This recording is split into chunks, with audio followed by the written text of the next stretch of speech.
Welcome back. And of course, you know, we've been in the middle of this government shutdown, and there's a lot of, well, there's a lot to be said about that. Some say it's good, some say it's bad, some say it does have issues. Can the president go ahead and turn layoffs into permanent departures? A lot going on with this and the impact of it. So we don't see an end in sight yet. We'll see. But perfect timing for us to have with us Professor Michael Busler is back with us. He's a public policy analysis and a professor of finance at Stockton University there in New Jersey. He does have a website, muckrack.com/Michael Busler. And there's a picture of that landing page. So always honored to have him with us. Professor, good to see you, friend. How are you? Always a pleasure to see you, Perry. You know, actually, it's been kind of peaceful these last 2 weeks. The government's not been in my life. Yeah, you know, it has been very peaceful. This government shutdown is really not a good thing for anybody. So if you take a look at why we have the government shutdown, so the federal government is supposed to put together a budget to run for the fiscal year from October 1st to September 30th. Oftentimes the budget expires and the government can't come up with a new budget, too much fighting. So they pass what's called a continuing resolution, which means let's just keep things the way they were and we'll just extend this for another, in this case, 75 days. It's clean in that there's nothing added or taking away from the current level. The House of Representatives passed that. They got a majority. It goes over to the Senate, and in the Senate, you need a supermajority, not just 50, not just 51, rather, out of 100. You need 60 out of 100. So they got 55 votes, and 3 Democrats, actually 2 Democrat and 1 is independent, but voted for it. But we need 5 more Democrats to vote for this. And they won't vote for it. Why? Because they say in the big, beautiful bill, Congress reduced government spending. Why did they do that? Well, we run a nearly $2 trillion annual deficit, and the total public debt, which is the accumulation of all deficits, is approaching $38 trillion. The interest payment alone on that annually is also approaching $1 trillion. So we need to get government spending down to get as close as we can to balancing the budget. Now, this administration has said, we're not raising tax rates on anybody. We're not raising tax rates on anybody. Everybody already feels they're overtaxed. If we grow the economy, tax revenue will increase, as it has in just about every year in the past. So, excuse me, the way to get the deficit down is to reduce government spending. So one thing they said was, look, Obamacare has passed. When COVID hit, a lot of people got laid off, and Congress passed a temporary subsidy to help those people that were laid off. Well, that was 5 years ago. It expires at the end of this year, and then the big, beautiful bill, they let it expire. The Democrats say, listen, we want to cut government spending, I think, but we don't want you to cut it here. So unless you extend those Obamacare subsidies and allow health care to be received by people who are in the country illegally, we're not going to vote to open up the government. The Republicans have said, look, let's just pass this continuing resolution. It's good for 75 days. We can negotiate this, but let's get the government opened. The Democrats feel they would lose leverage if they did that, and now we're in the stalemate. Okay, a couple things here.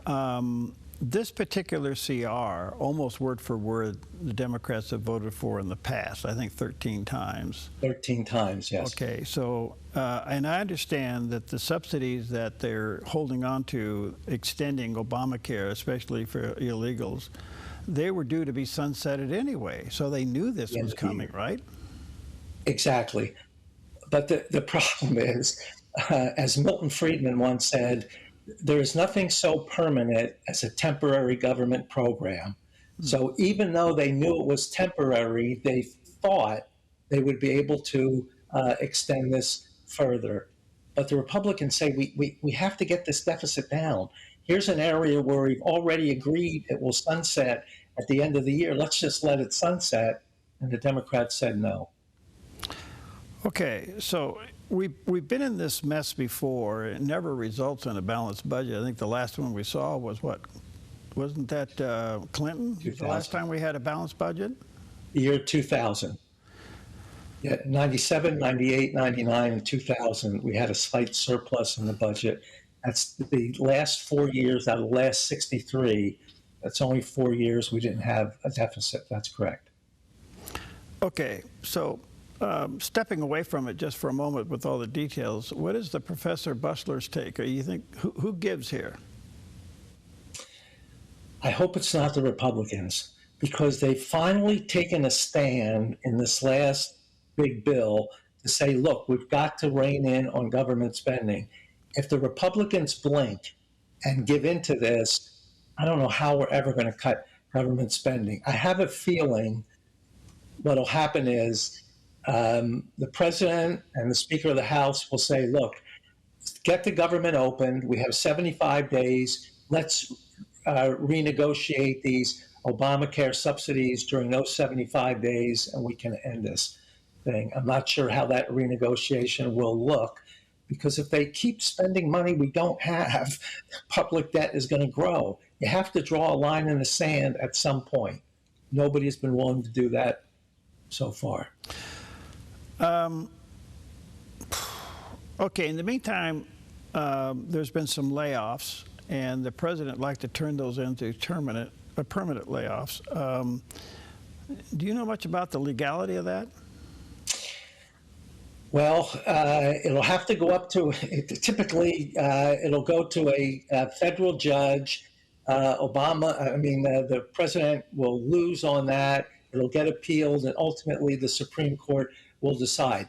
Why is this so important? The federal government, as of 2023, the last number I saw, the federal government employs 2.9 million workers. When they put DOGE into effect and said, look, take a look at how inefficiently the government is operating and find areas where we can save, they concluded that you can probably cut about half the government workforce, modernize all the systems with modern hardware, modern software, have the government operate more efficiently, and have only half the number of employees. It's very difficult to terminate a public employee, because they'll sue and their unions will come in and say you can't do this, and it's just very difficult. Most people who take government jobs think they're secure for life. Well, we can't have that anymore. Mm-hmm. We've got to get the number of government employees down. It would save hundreds of billions. My last calculation, it would say if we cut the workforce in half, it would save about $200 billion a year. And we've got to do that to get government spending down, to get the budget as close to being balanced as possible. As for legality, Trump says, look, I'm the chief executive officer of an organization. Any chief executive officer in any organization has the right to pare down the workforce when that's needed. So he says he has the authority. Because it's government workers, the workers and their unions say you don't have the authority, and I think it's going to get to some level of court, probably up to the Supreme Court, before it's finally fully decided. So this will end up being a case of presidential powers. I get that. But in the meantime, there's a term out there that some of these people that are being laid off, maybe even finally or permanently terminated, they're under the term of non-essentials. And I'm asking myself, why are they there in the first place if they're not essentials? So that's a good question. It's a very good question. So essentials are supposed to mean workers that have to be there to maintain a certain level of government safety and efficiency. Like we have to get Social Security checks out to people. We have to get Medicare checks out. The military has to defend the country. Law enforcement has to be done. So those are essentials. The other things like the workers in a national park or somebody who works for getting passports, while they're important, if they're down for a while, it's viewed as non-essential. I think that's what that means. Okay. All right, let me take a break. I got some other, so much for the shutdown. I guess we'll just have to wait it out. It's just crazy. You know, it really, there isn't a business owner, there isn't a corporate executive, there isn't anybody that doesn't balance their budget and survive if you don't do it. And yet in government, it becomes a daily lifestyle. It's amazing to me we put up with this as Americans. All right, let me take a quick break. Check out the professor's website, muckrack.com/Michael Busler. There's a picture of the page. We'll be right back.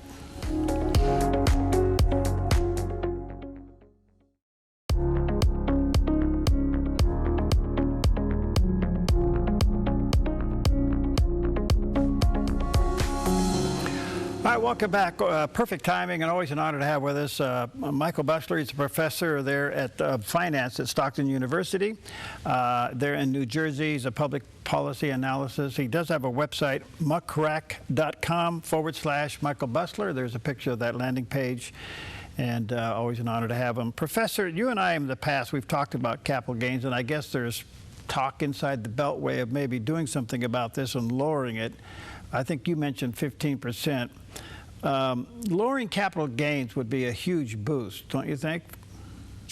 It certainly would. And the Democrats who oppose this should just look back into history. In the first segment there, Perry, you mentioned that we haven't had a balanced budget since the year 2000. And we had actually surpluses in the budget 97, 98, 99, and 2000. The only 4 years in the last 63 we didn't run a deficit. Why was that? In 1997, they passed the 96, went into effect in 97. President Clinton convinced Congress to cut the capital gains tax rate from 28% to 20%. What did that do? It created more capital, and we have an economy that needs more capital. It created more capital that added to economic growth. We had 4% annual growth in each of those 4 years.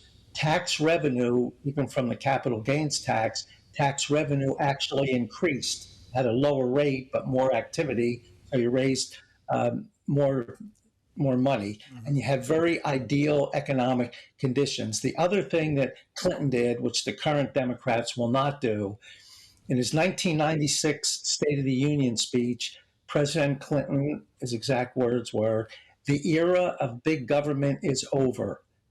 Working with Newt Gingrich, who was then Speaker of the House, they managed to hold the line on government spending by cutting the capital gains tax rate. The economy grew, so we're taxing more income, and they ended up not only balancing the budget, but actually having a slight surplus. Today, our economy is more capital intensive. What does that mean?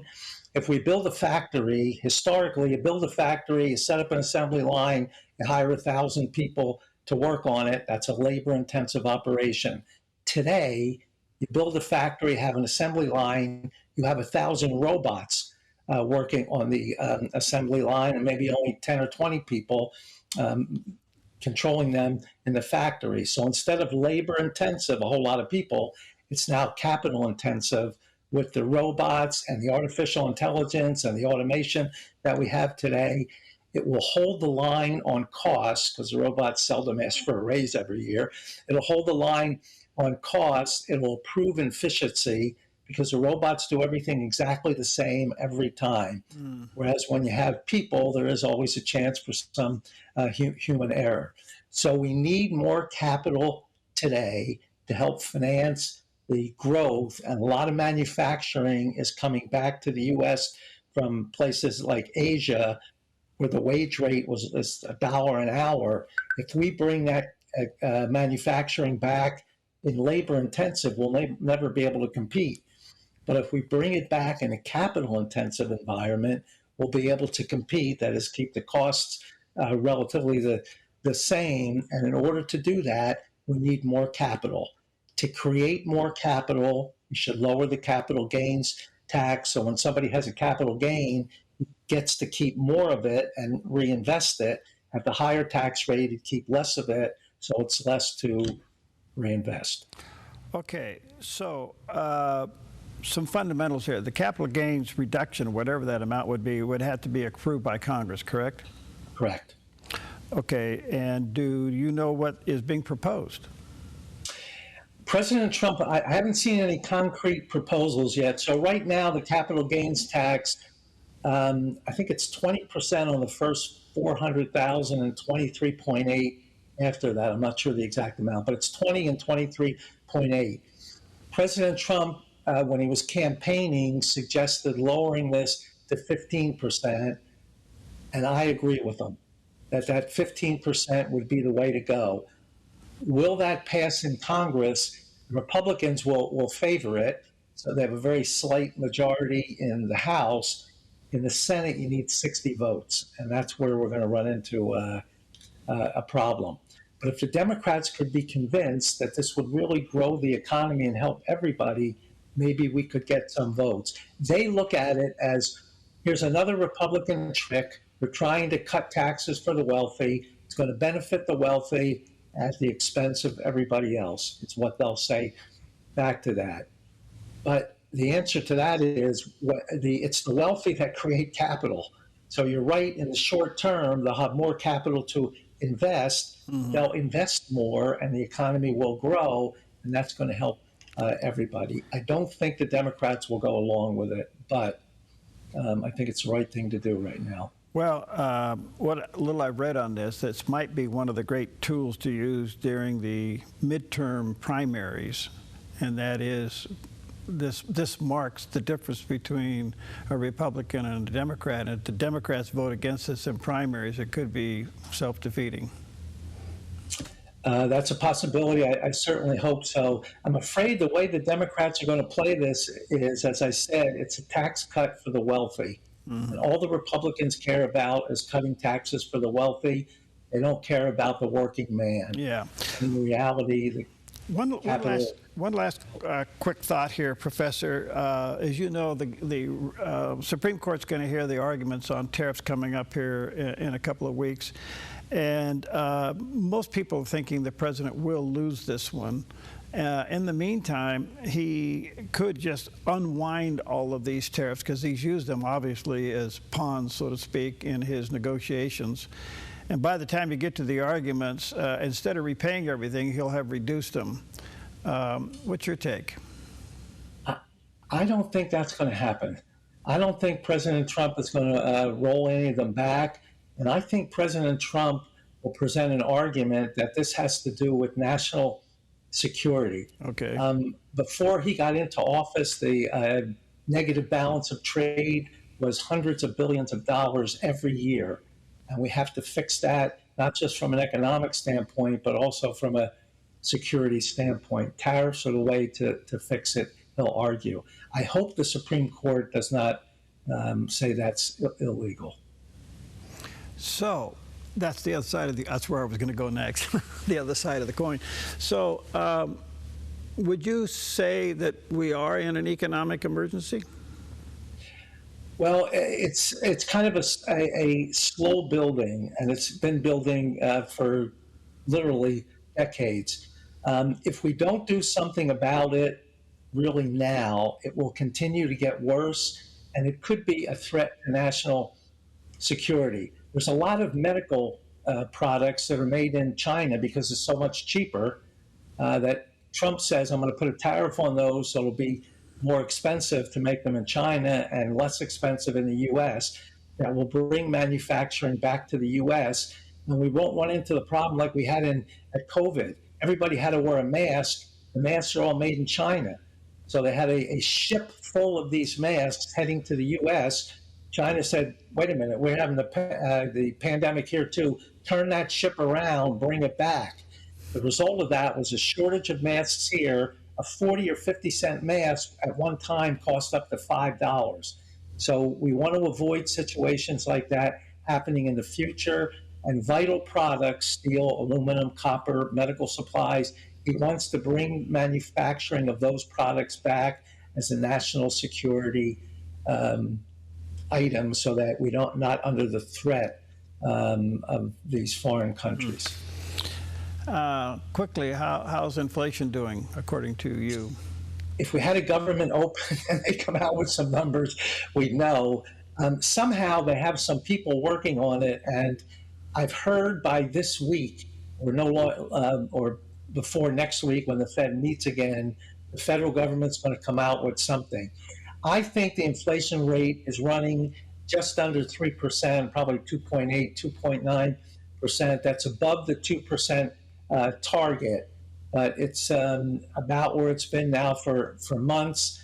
And President Trump says, I know tariffs may put some upward pressure on price, but I'll bring the overall inflation rate down by vastly increasing the supply of energy. We'll start making more energy. That will bring down the price of energy. Energy accounts for about 7% directly of the consumer price index. Also, we noted that OPEC back in September started to increase production also. So, and we're starting to see now gasoline prices inch down, oil's dropped below $60 a barrel. President Trump thinks he can get it below $50 a barrel before the end of next year. That'll bring gasoline down to about $2.50 a gallon national average, and any inflationary pressure from the tariff will be offset by that lower energy prices. So he thinks he can bring the inflation rate down to about 2% by the end of next year. Fascinating. Thank you, Professor. Let me say to our viewers and listeners, check out his website, muckrack.com/Michael Busler, and you can keep track of his thoughts and commentaries there. Professor, you're fascinating, buddy. Thank you, Perry. It's always my pleasure to be here. Thank you. Thank you. Have a great day. Talk to you soon. Take care. Bye-bye.